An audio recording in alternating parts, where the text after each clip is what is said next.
Hello friends, welcome to my channel. টি-20 বিশ্বকাপের মাঝেই জবাব দিয়েছিল রোহিত শর্মা। বিশ্বকাপ শেষ হওয়ায় এতদিন পরে জবাব দিল মোহাম্মদ শামি। বিশ্বকাপ চলাকালীন ভারতীয় বোলারদের বিরুদ্ধে বল বিকৃতির অভিযোগ তুলেছিল ইনজামামুল হক। পাকিস্তানের প্রাক্তন অধিনায়ককে পাল্টা দিলেন মোহাম্মদ শামি। হাঁটুর চোটে দীর্ঘদিন মাঠের বাইরে রয়েছে শামি।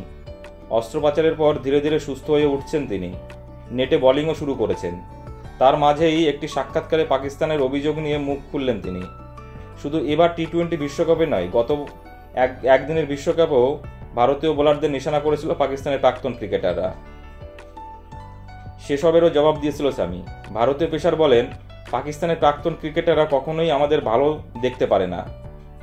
আগে বলেছিল আমাদের অন্য বল দেওয়া হয়, আমাদের বলে চিপ বসানো থাকে। আমি আগেও বলেছিলাম সুযোগ থাকলে বলটা কেটে ওদের দেখাতাম যে ভিতরে কি আছে।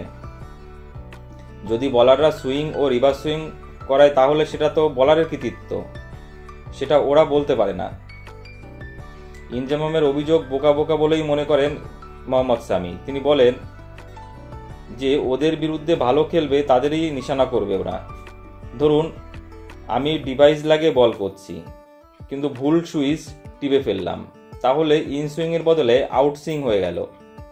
তাতে তো উল্টো ফল হতে পারে। এই ধরনের রসিকতা অন্য কোথাও চলতে পারে। মানুষকে আর কত বোকা বানাবে ওরা। টি-20 বিশ্বকাপ চলাকালীন অর্শদীপ সিংকে নিয়ে মন্তব্য করেছিল ইনজামাম। বলেছিল অর্শদীপ 15তম ওভারে রিভার্স সুইং করাচ্ছে, সেটা কিভাবে সম্ভব? এত তাড়াতাড়ি রিভার্স সুইং করানো যায় না। আম্পায়ারদের বিষয়টা দেখা উচিত। যদি পাকিস্তানের বোলাররা এটা করতো তাহলে কত কথাই হতো, কিন্তু ভারত বলে কিছুই হয় না। তখনই সেই প্রশ্নের জবাব দিয়েছিল রোহিত, জানিয়েছিল কিছু বলার আগে ভেবে বলা উচিত।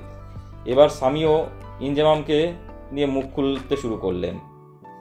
বন্ধুরা, তোমাদের কি মনে হয়, ইনজামামুল হকের এরকম একটা অভিজ্ঞ প্লেয়ারের এই ধরনের মন্তব্য করা কি সাজে?